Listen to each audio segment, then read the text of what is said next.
إبراهيم إنك حميد مجيد اللهم بارك على محمد وعلى آل محمد كما باركت على إبراهيم وعلى آل إبراهيم إنك حميد مجيد. سورہ احزاب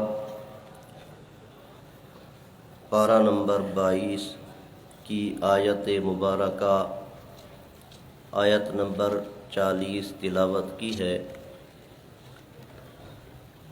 جس کا شان نزول یہ ہے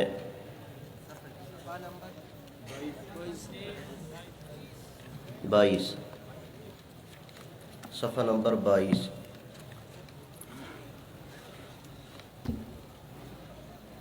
آپ صلی اللہ علیہ وسلم کی تشریف آوری سے قبل اہل عرب میں بے شمار رسومات قبیحہ پائی جاتی تھیں.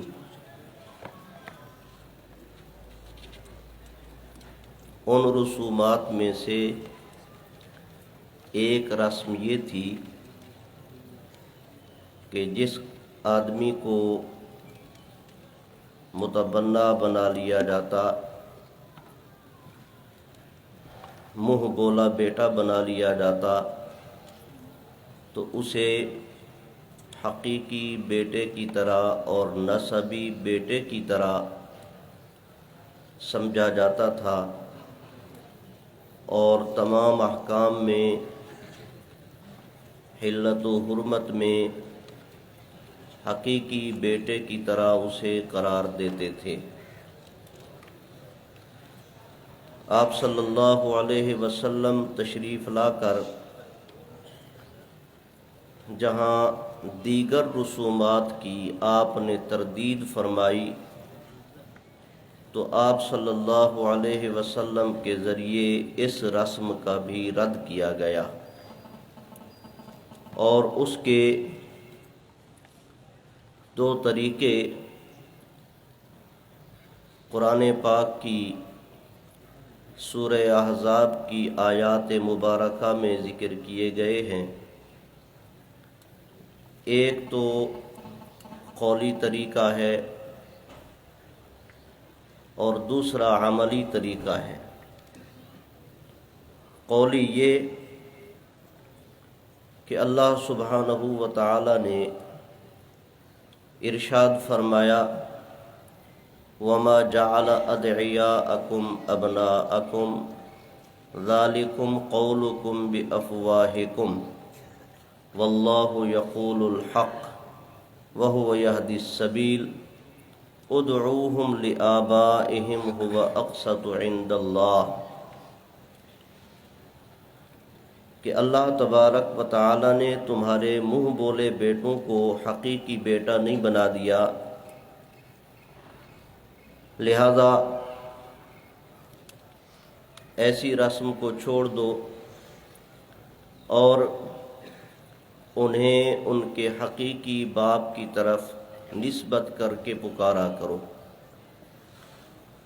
ہوا یہ کہ حضرت زید بن حارثہ رضی اللہ تعالی عنہ،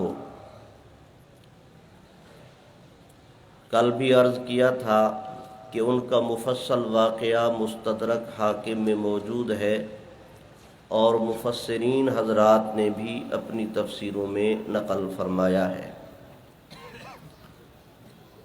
کہیں سے گرفتار ہو کر آئے اور مکۃ المکرمہ میں انہیں بیچ دیا گیا. حضرت خدیجۃ الکبریٰ رضی اللہ تعالی عنہا نے انہیں خریدا اور آپ صلی اللہ علیہ وسلم کو ہیبہ کر دیا. آپ صلی اللہ علیہ وسلم نے انہیں آزاد فرما کر بیٹوں کی طرح اس کو اپنے پاس رکھا اور ان کی پرورش فرمائی، تربیت فرمائی. اور ایسے آپ صلی اللہ علیہ وسلم نے ان سے محبت فرمائی کہ حضرات صحابہ کرام رضی اللہ عنہم انہیں بجائے زید بن حارثہ کے زید بن محمد کہنے لگے۔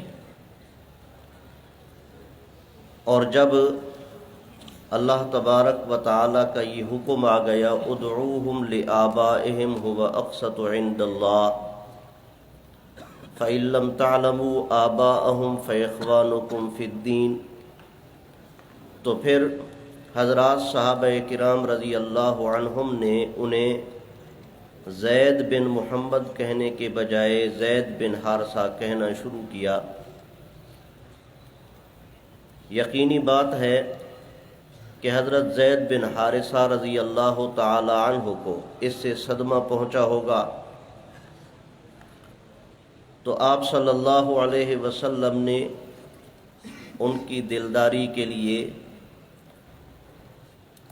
اپنی پھوپھی ذات بہن حضرت زینب بنت جہش رضی اللہ تعالی عنہا کے ساتھ ان کا نکاح کر دیا۔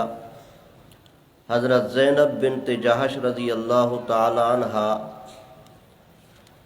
قریش کے اعلیٰ خاندان میں سے تھیں، اور حضرت زید بن حارثہ رضی اللہ عنہ بھی عربی الاصل تھے۔ آپ نے نکاح فرما دیا۔ حضرت زینب بنت جہش رضی اللہ تعالی عنہا نہیں چاہتی تھیں کہ میں ان کے نکاح میں رہوں۔ میں قریش کے اعلیٰ خاندان حسب و نسب سے تعلق رکھتی ہوں، اگرچہ وہ بھی عربی الاصل تھے، عربی النسل تھے، لیکن معاشرے میں جو چیز ہوتی ہے تو اس کے اثرات ہوتے ہیں۔ تو ان کے دل و دماغ میں یہ تھا کہ ان پر غلامی کا دھبا لگا ہوا ہے، تو میں اس کے ساتھ کیسے نکاح میں رہوں۔ اس لیے ناچاقی شروع ہوئی، ان کی باہمی موانست نہ رہی، موافقت نہ رہی، اور روز بروز یہ سلسلہ بڑھتا گیا۔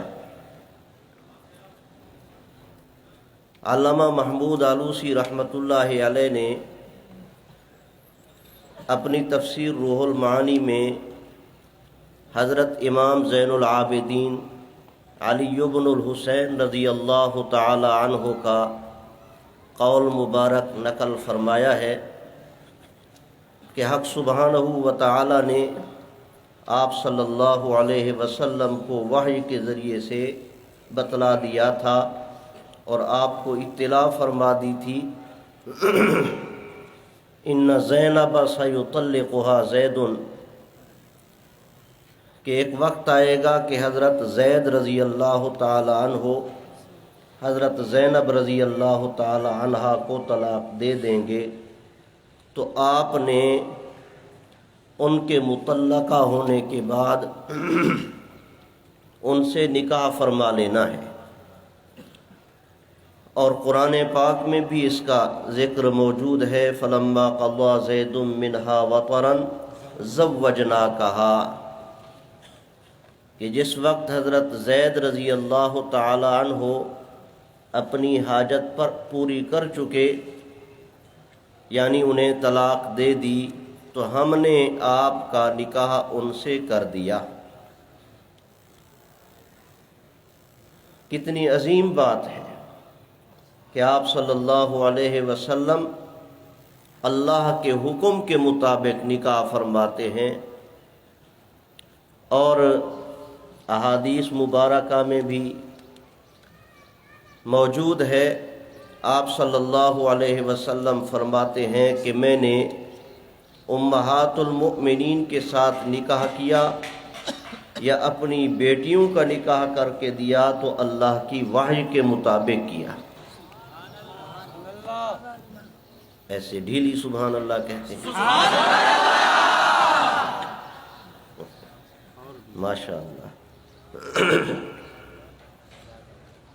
تو قولی طریقہ تو یہ ہوا کہ اللہ تبارک و تعالی نے منع کر دیا ادعوہم لآبائہم هو اقسط عند اللہ، اور عملی طریقہ یہ ہوا کہ آپ صلی اللہ علیہ وسلم کو اللہ نے حکم دیا کہ آپ حضرت زینب بنت جہش رضی اللہ تعالی عنہا کے ساتھ نکاح فرما لیں۔ چنانچہ آپ نے نکاح فرما لیا۔ اب آپ صلی اللہ علیہ وسلم کے مبارک دل میں یہ خیال آیا کہ منافقین طعنہ زنی کریں گے اور مجھے مطعون کریں گے کہ دیکھو آپ صلی اللہ علیہ وسلم نے اپنے متبنہ کی بیوی سے، مطلقہ بیوی سے نکاح کر لیا۔ تو اللہ تبارک و تعالی نے ان ساری باتوں کو اس آیت مبارکہ سے قبل بیان کر دیا۔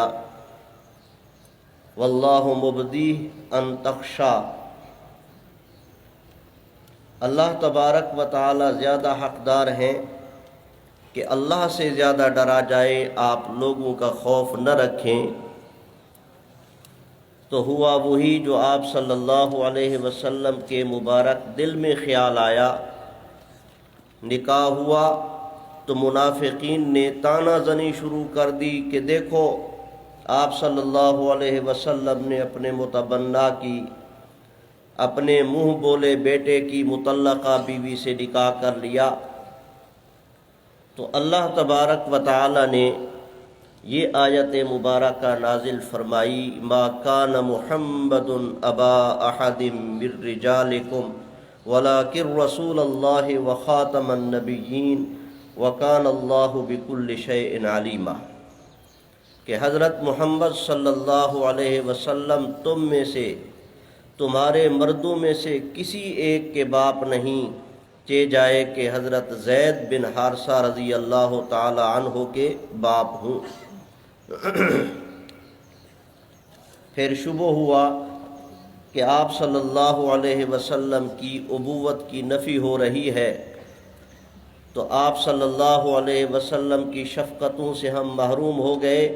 تو اللہ نے اگلے جملے میں لیکن استدراک کا لا کر فرمایا ولیکن رسول اللہ وخاتم النبیین، کہ آپ صلی اللہ علیہ وسلم اللہ کے رسول ہیں اور خاتم النبیین ہیں۔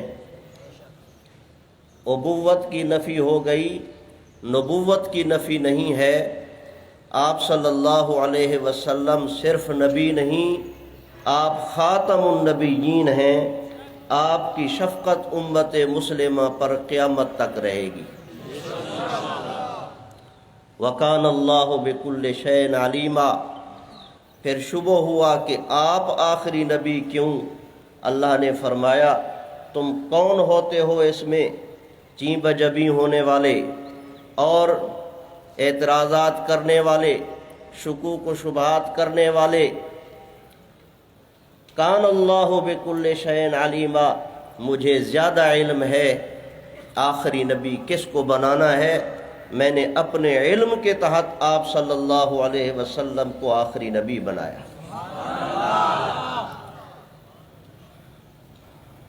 پھر سوال ہوتا تھا کہ آپ صلی اللہ علیہ وسلم کے متعلق یہ کہا گیا ما کان محمد ابا احد من رجالکم، حالانکہ آپ صلی اللہ علیہ وسلم کے بیٹے ہیں حضرت طیب، حضرت طاہر، حضرت قاسم، حضرت ابراہیم رضی اللہ عنہم اجمعین۔ تو کیسے ابوت کی نفی کی گئی؟ تو جواب مفسرین حضرات دیتے ہیں کہ یہاں رجال کا لفظ لا کر اس سوال کا جواب دے دیا گیا کہ آپ صلی اللہ علیہ وسلم کے صاحبزادگان ابھی رجولیت کو نہیں پہنچے تھے، حالت طفولیت میں اور بچپن میں ان کا انتقال ہو گیا تھا۔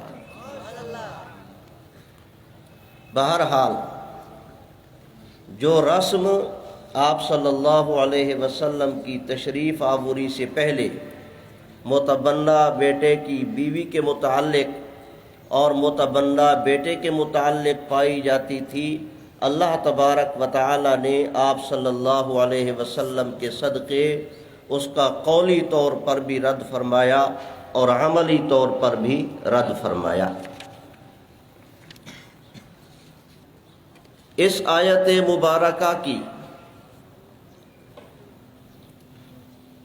میں کسی وقت بیٹھ کے سوچتا ہوں اللہ تبارک و تعالی نے کیسی پیاری آیت مبارکہ نازل فرمائی کہ آج تک جتنی تفسیر اور جتنی وضاحت اس آیت مبارکہ کی گئی ہے، کی جا رہی ہے، یہ صرف اور صرف رسول اللہ صلی اللہ علیہ وسلم کی ختم نبوت کا وصف ہے، اور اس مبارک وصف کی وجہ سے اس آیت مبارکہ سے مفسرین حضرات نے جتنے غوطے لگا کر اس کی گہرائیوں میں جا کر آپ صلی اللہ علیہ وسلم کی ختم نبوت کے وصف سے لے کر اس امت کے اولیاء اللہ کی ولایت تک اتنی دقیق بحثیں کی ہیں، آپ پڑھیں گے تو حیران ہو جائیں گے کہ کتنے اللہ تبارک و تعالی نے علوم کے خزانے اس آیت مبارکہ میں مخفی رکھ دیے ہیں۔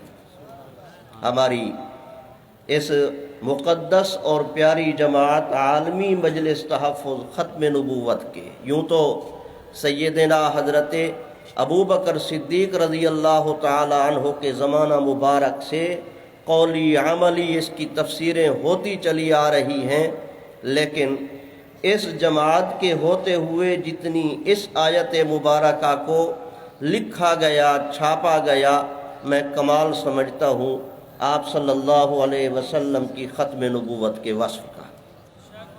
مساجد کے محراب میں، مساجد کے ماتھے پر اور مدارس میں جائیں، جہاں کہیں بھی دینی ادارے ہیں، آپ کو دینی اداروں میں اور تو اور دکانوں کے اندر بھی یہی آیات مبارکہ ما کان محمد ابا احد من رجالکم ولکن رسول اللہ و خاتم النبیین لکھی ہوئی نظر آئیں گی۔ قادیان میں ملعون ابن ملعون، ملعون کائنات مرزا قادیانی ملعون کے پیدا ہونے سے بھی پہلے ایک بزرگ وہاں گزرے ہیں، تو ان کی قبر مبارک کی تختی پر لکھا ہوا تھا، لگتا یوں ہے کہ الہامی طور پر اللہ تبارک و تعالی نے انہیں بتلا دیا تھا کہ یہاں ایک منحوس شخص پیدا ہوگا اور وہ منحوس فتنہ پھیلائے گا قادیانیت کا، اور انہوں نے اس کا تذکرہ بھی فرمایا ہوگا۔ تو اسی کے تناظر میں ان کے متعلقین نے ان کے انتقال کے بعد یہ آیت مبارکہ ما کان محمد ابا احد من رجالکم ولکن رسول اللہ و خاتم النبیین وکان اللہ بکل شیء علیما، اور حدیث پاک قال النبی صلی اللہ علیہ وسلم انا خاتم النبیین لا نبی بعدی، اور حدیث پاک لو کان بعدی نبی لکان عمر بن الخطاب، یہ ان کی مزار پر اور لوح مزار پر تختی پر یہ لکھا ہوا تھا۔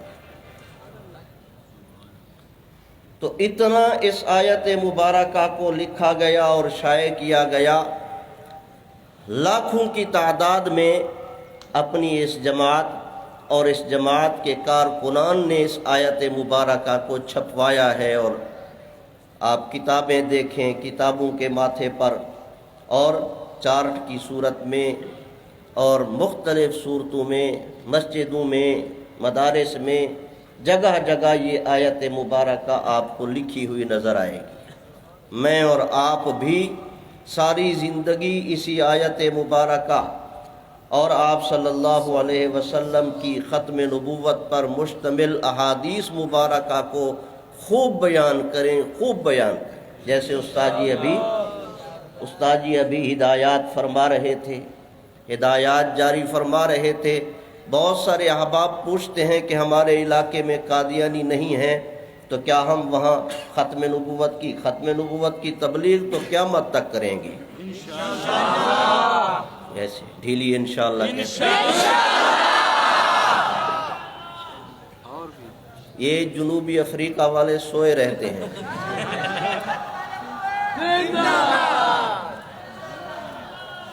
اب دیکھیے آیت مبارکہ آ گئی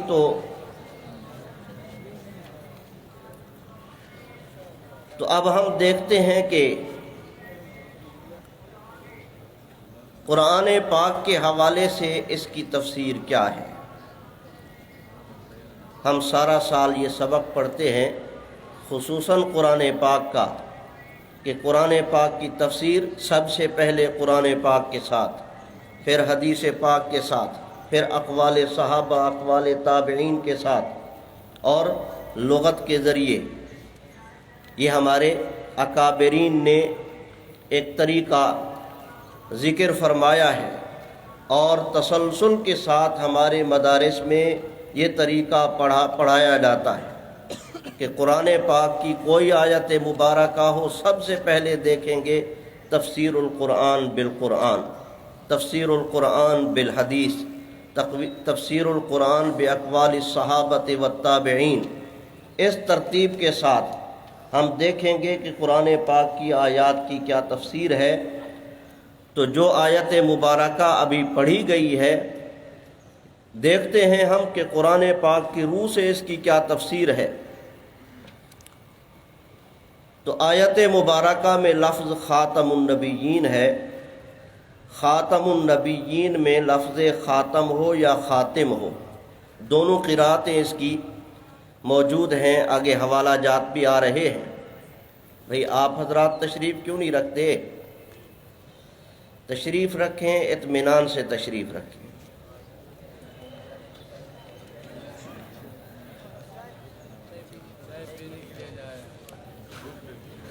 الدرس کالصلاۃ۔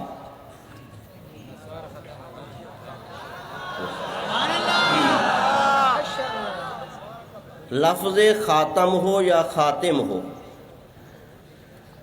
بفتح التا ہو یا بکسر التا ہو، اس کا مادہ ختم ہے، خاتامیم۔ اور قرآن پاک کی یہاں 7 آیات مبارکہ لکھی گئی ہیں جن میں یہ مادہ موجود ہے، خاتامیم کا، ختم۔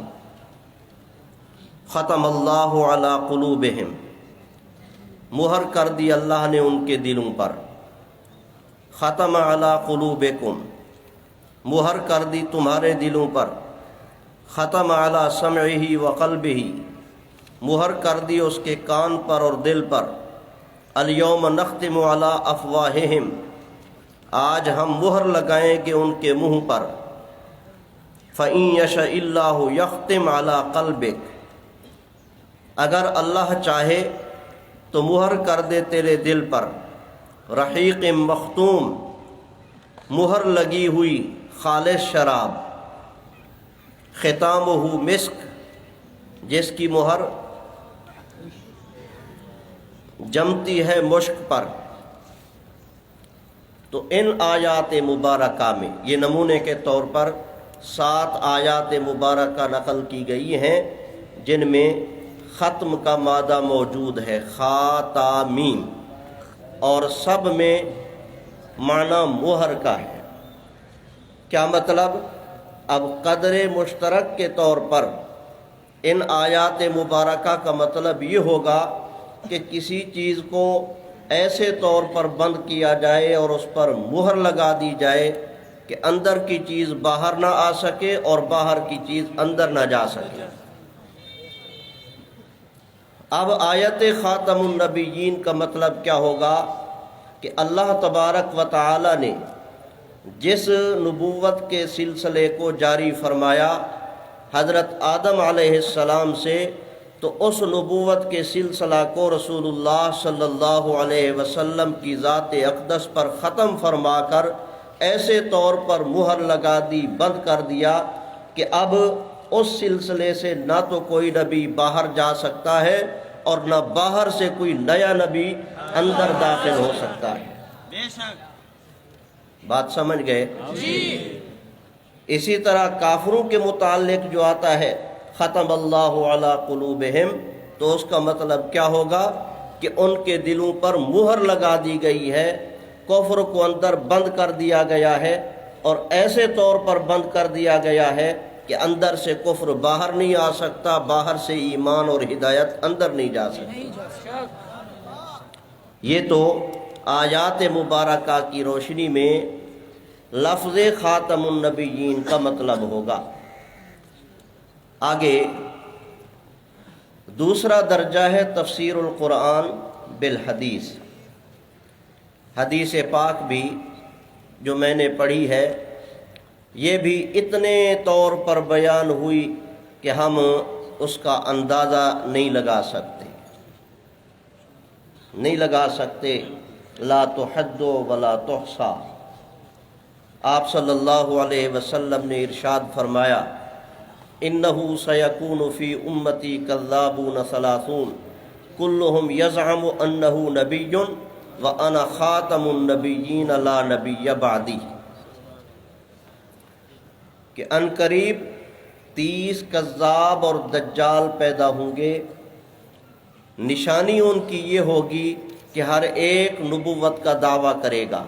فرمایا خیال رکھنا انا خاتم النبیین لا نبی بعدی، میں خاتم النبیین ہوں، میں آخر النبیین ہوں، میں آخری نبی ہوں۔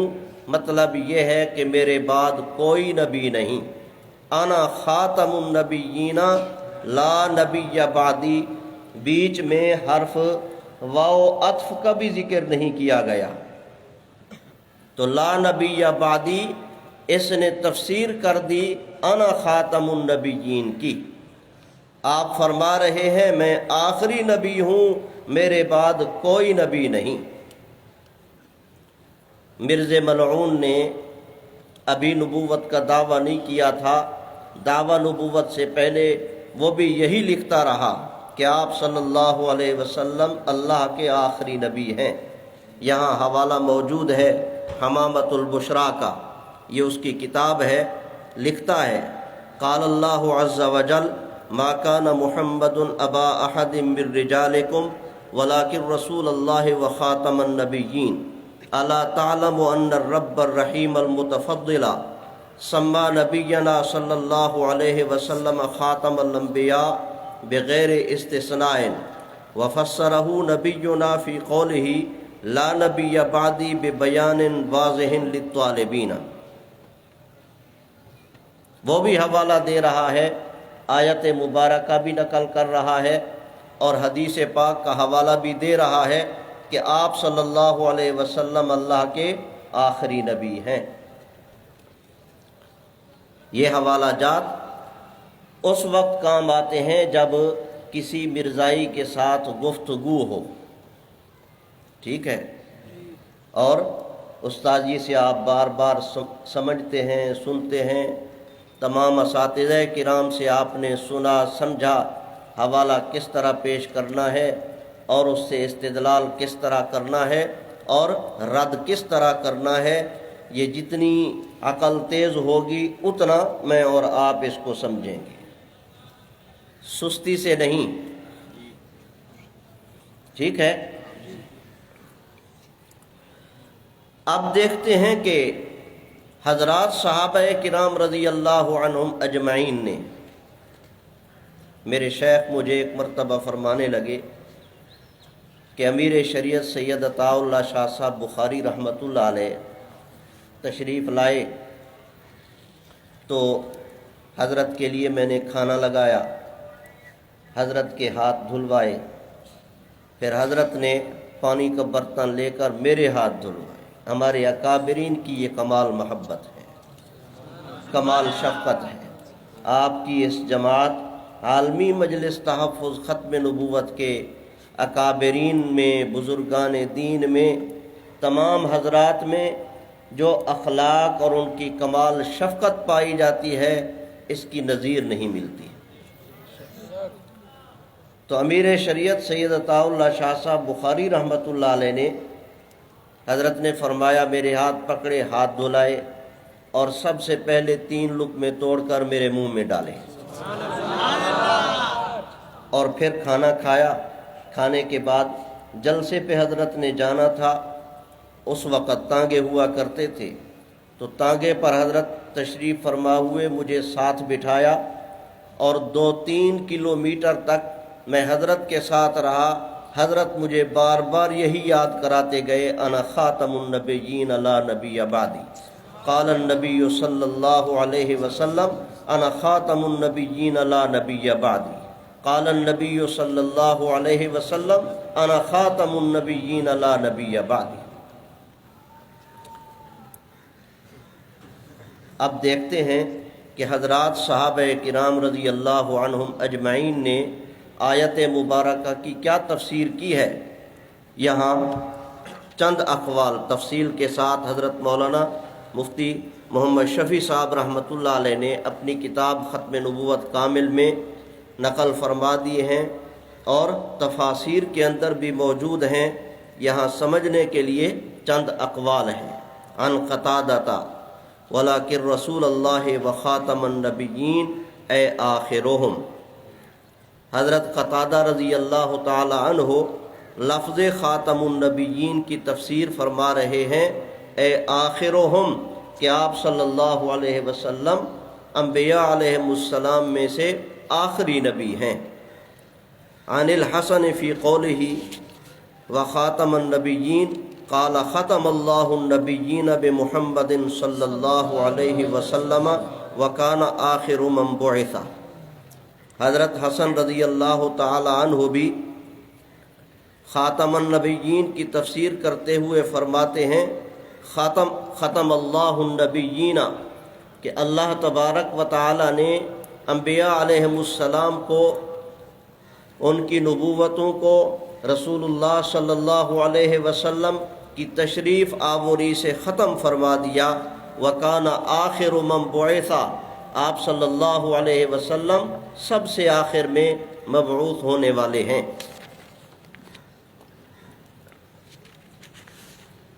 اہل لغت کیا تفسیر کرتے ہیں، تو ان کے اقوال بھی اور ان کی عبارات بھی، ان کی تصریحات بھی یہاں موجود ہیں۔ دیکھیے، علامہ محمود آلوسی رحمۃ اللہ علیہ لکھتے ہیں، والخاتم اسم آلۃ لما یختم بہ کالطابع لما یطبع بہ، فمعنى خاتم النبیین الذی ختم النبیون بہ ومآلہ آخر النبیین۔ خاتم بالفتح اسم اعلیٰ کا نام ہے جس سے مہر لگائی جائے۔ خاتم النبیین کا معنی یہ ہوگا وہ شخص جس پر انبیاء علیہ السلام ختم کیے گئے، اور اس معنی کا نتیجہ بھی یہی آخر النبیین ہے۔ اور شیخ احمد المعروف بملا جیون رحمہ اللہ لکھتے ہیں، والمآل علی کل توجیہ هو المعنى الآخر، ولذلك فسر صاحب المدارک قراءۃ عاصم بالآخر وصاحب البیضاوی کل القراءتین بالآخر۔ صاحب مدارک نے بھی اور صاحب بیضاوی نے بھی، شیخ احمد المعروف بملا جیون رحمہم اللہ تعالی، سب حضرات نے خاتم النبیین کا معنی آخر النبیین کیا ہے۔ آگے لغت کی چند مشہور کتابوں کا حوالہ بھی دیا جاتا ہے جو اہل علم حضرات کے نزدیک مستند بھی ہیں اور معتبر بھی ہیں۔ مثلا امام راغب اصفہانی رحمۃ اللہ علیہ کی مفردات القرآن ہے۔ امام راغب آپ صلی اللہ علیہ وسلم نے اپنی تشریف آوری سے نبوت کو ختم کر دیا۔ اسی طرح المحکم لابن سیدہ میں ہے، وخاتم کل شیء وخاتمتہ عاقبتہ وآخرہ، اور خاتم اور خاتمہ ہر شے کے انجام اور آخر کو کہا جاتا ہے۔ تہذیب الازہری میں ہے، والخاتم والخاتم من اسماء النبی صلی اللہ علیہ وسلم، وفی التنزیل العزیز ما کان محمد ابا احد من رجالکم ولکن رسول اللہ وخاتم النبیین اے آخرہم، خاتم بالکسر اور خاتم بالفتح دونوں نبی کریم صلی اللہ علیہ وسلم کے ناموں میں سے ہیں، اور قرآن عزیز میں ہے کہ نہیں ہے محمد صلی اللہ علیہ وسلم تمہارے مردوں میں سے کسی کے باپ، لیکن اللہ تعالیٰ کے رسول اور خاتم النبیین یعنی سب نبیوں میں آخری نبی ہیں۔ لسان العرب یہ بھی مستند اور معتبر کتاب ہے۔ امام جلال الدین سیوطی رحمۃ اللہ علیہ نے ان سب کا تعارف اپنی کتاب الاتقان فی علوم القرآن میں کرا دیا ہے، اور دیگر مفسرین حضرات نے بھی ان کا تعارف کرایا ہے۔ تو لسان العرب میں ہے خاتمہم و خاتمہم آخرہم عن اللحیانی و محمد صلی اللہ علیہ وسلم خاتم الانبیاء علیہ وعلیہم الصلاۃ والسلام۔ سمجھ لیں گے؟ تاج العروس یہ بھی لغت کی مشہور کتاب ہے، اس میں لکھا ہوا ہے وَمِنْ أَسْمَائِهِ عَلَيْهِ السَّلَامُ وَالْخَاتِمُ وَالْخَاتَمُ وَهُوَ الَّذِي خَتَمَ النُّبُوَّةَ بِمَجِيئِهِ۔ حضرت صلی اللہ علیہ وسلم کے اسماء مبارکہ میں سے خاتم بالکسر اور خاتم بالفتح بھی ہے، اور خاتم وہ شخص ہے جس نے اپنے تشریف لانے سے نبوت کو ختم فرما دیا۔ مجمع البحار یہ بھی لغت کی مشہور کتاب ہے، اس میں لکھا ہوا ہے الخاتم والخاتم من اسمائہ صلی اللہ علیہ وسلم بالفتح اسم اے آخرہم وبالکسر اسم فاعل۔ خاتم بالفتح اور خاتم بالکسر نبی کریم صلی اللہ علیہ وسلم کے ناموں میں سے ہے۔ بالفتح اسم ہے جس کے معنی آخر کے ہیں، اور بالکسر اسم فاعل کا صیغہ ہے جس کے معنی تمام کرنے والے کے ہیں۔ خاتم النبوت بکسر التاء اے فاعل الختم وهو الاتمام وبفتحها بمعنى التابع اے شیء يدل على انه لا نبی بعده۔ خاتم النبوہ تا کے کسرہ کے ساتھ بمعنی تمام کرنے والا، اور تا کے فتح کے ساتھ بمعنی مہر، یعنی وہ شے جو اس پر دلالت کرے کہ آپ صلی اللہ علیہ وسلم کے بعد کوئی نبی نہیں۔ قاموس یہ بھی لغت کی مشہور کتاب ہے، اس میں لکھا ہوا ہے والخاتم آخر القوم کالخاتم ومنہ قولہ تعالی وخاتم النبیین اے آخرہم۔ کلیات ابی البقاء میں ہے وتسمیۃ نبینا صلی اللہ علیہ وسلم خاتم الانبیاء لأن الخاتم آخر القوم۔ قال اللہ تعالی ما كان محمد ابا احد من رجالکم ولکن رسول اللہ وخاتم النبیین۔ اگر کوئی کہے کہ قرآن پاک میں خاتم النبیین کہا گیا ہے، خاتم المرسلین کیوں نہیں کہا گیا؟ نبی اور رسول کا فرق ہم ساری زندگی پڑھتے رہیں گے،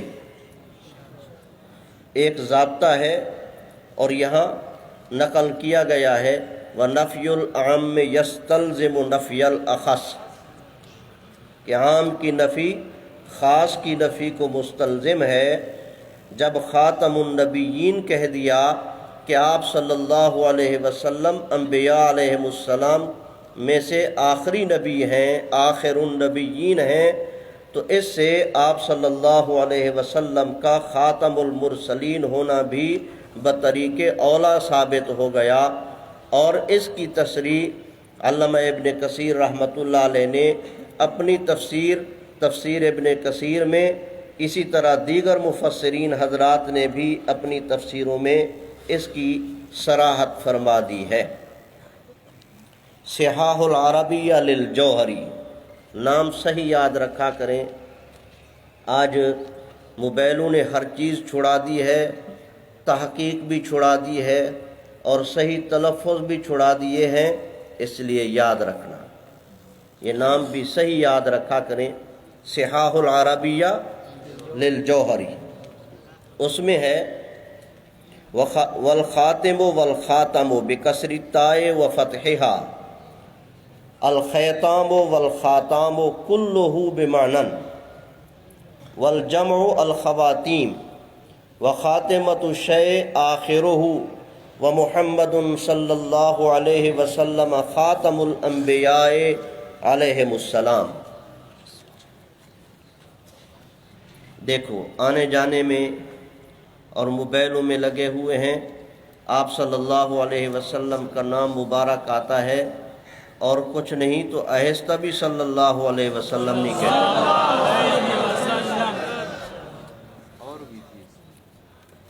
ایک مرتبہ پھر کہہ دیں، ایک مرتبہ پھر کہہ دیں،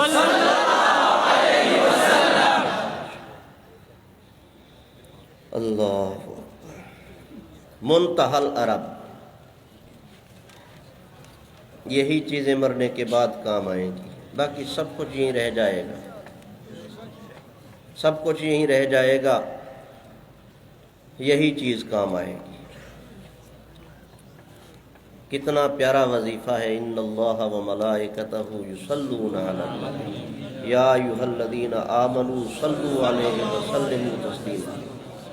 آپ پھر کہہ دیں صلی اللہ علیہ وسلم۔ منتہی العرب، منتہی العرب، خاتم کا صاحب، مہر و انگشتری، و آخر ہر چیزے، و پایاں و آخر و قوم، و خاتم بالفتح مثلہ، و محمد صلی اللہ علیہ وسلم خاتم الانبیاء۔ سراح لغت کی کتاب ہے، اس میں ہے خاتمۃ الشیء آخرہ، و محمد صلی اللہ علیہ وسلم خاتم الانبیاء بالفتح صلوات اللہ علیہ وعلیہم اجمعین۔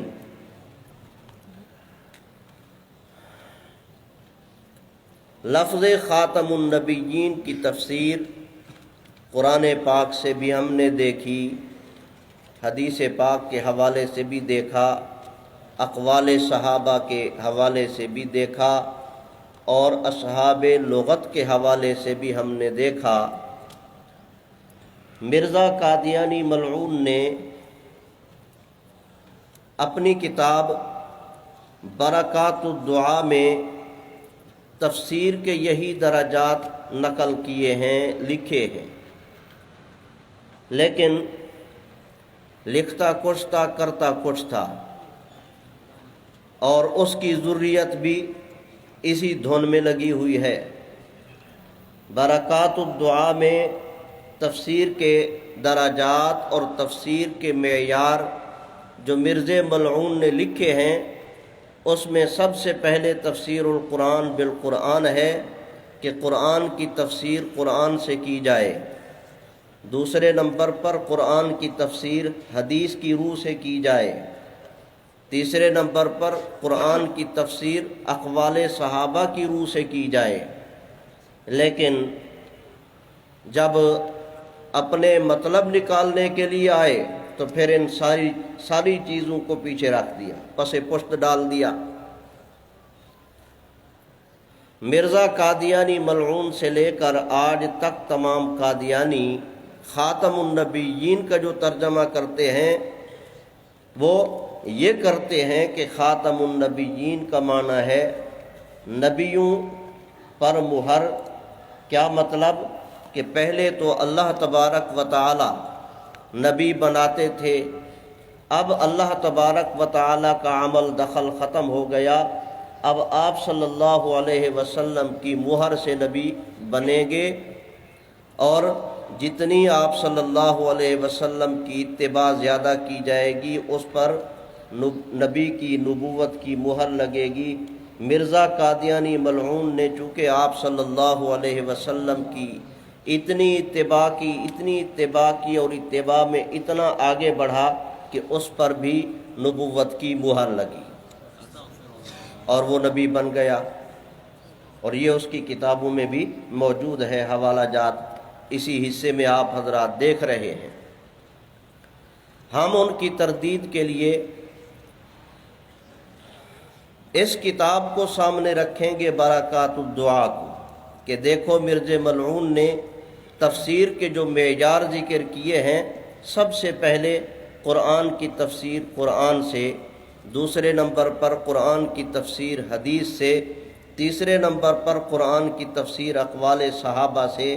تو دیکھتے ہیں کیا قرآن پاک میں اس کی گنجائش ہے، حدیث پاک کے حوالے سے اس طرح کی تفسیر منقول ہے، صحابہ کرام رضی اللہ عنہم میں سے کسی نے یہ تفسیر کی ہے؟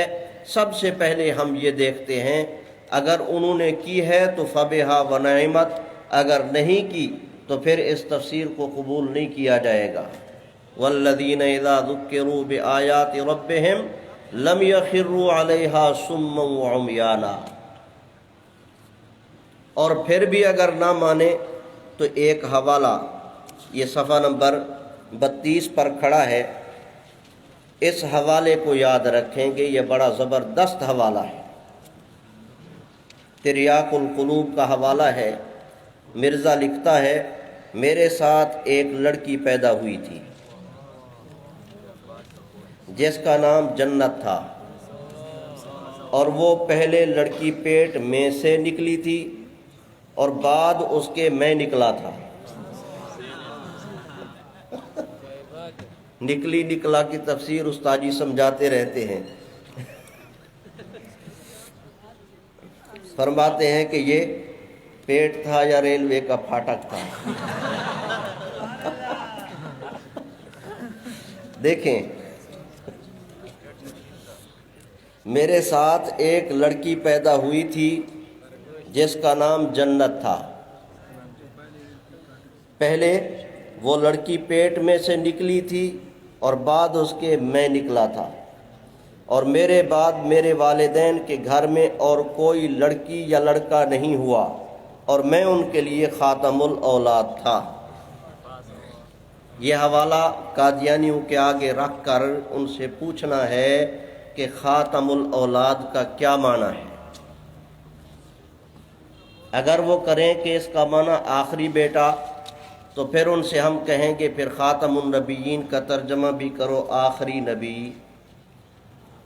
اگر وہ کرتے ہیں نبیوں پر مہر، تو پھر انہیں مجبور کریں گے کہ یہاں بھی وہی ترجمہ کرو کہ مرزا کہہ رہا ہے کہ اب میری مہر سے آگے بیٹے پیدا ہوں گے، اولاد پیدا ہوگی، میں جس پر مہر لگاتا جاؤں گا بیٹا بنتا جائے گا، بچہ بنتا جائے گا، میرا باپ مرزا غلام مرتضیٰ فارغ، اب اس کا کوئی عمل دخل نہیں۔ انہی کی زبان میں گفتگو کریں گے تو ان کو سمجھ آئے گا۔ ٹھیک ہے؟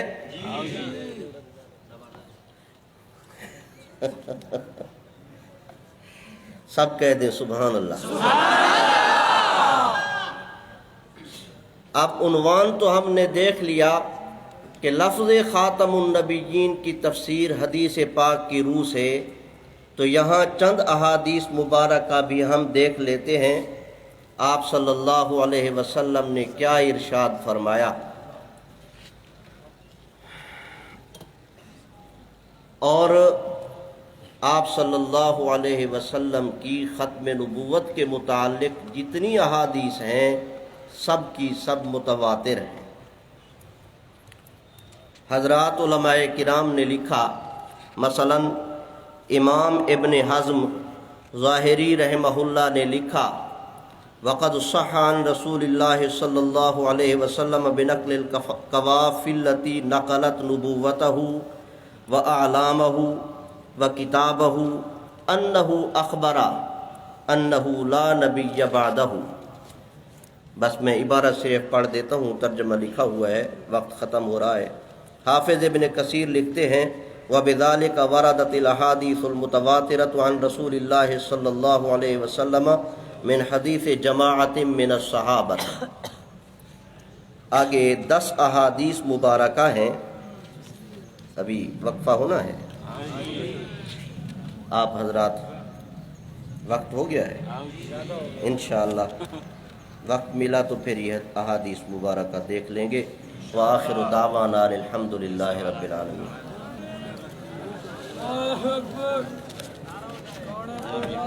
میں نے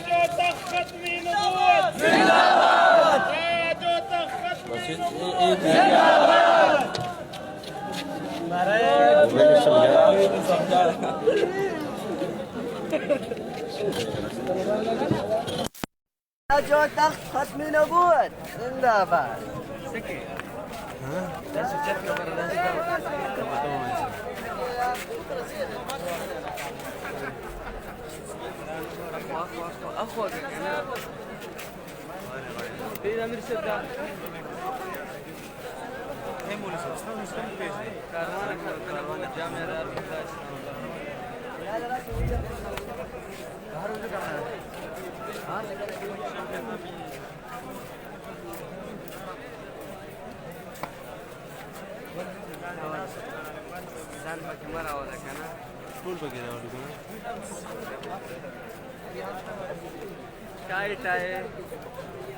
Bye bye.